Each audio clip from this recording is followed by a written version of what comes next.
అందరికీ శుభోదయం అండి. పెనుమాకలో ఉన్న వెంకటేశ్వర స్వామి వారి గుడికి వెళ్ళే దారి.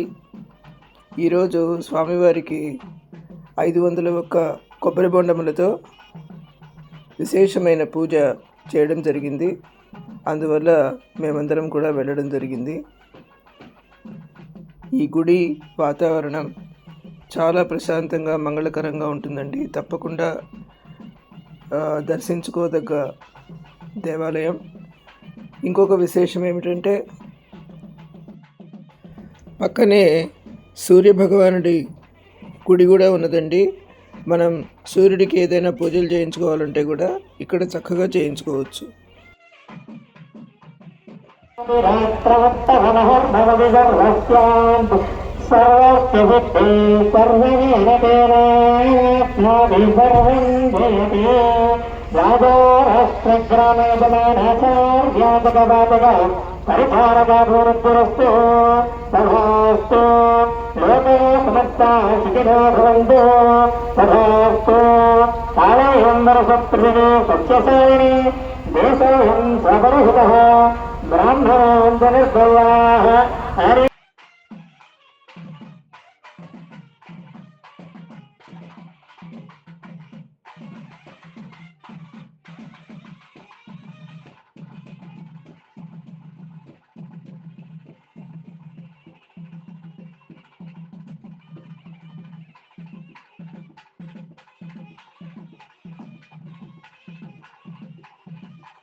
కృష్ణానది సమీపంలో ఉన్న దుర్గాభవాని ఆలయం అండి ఇది.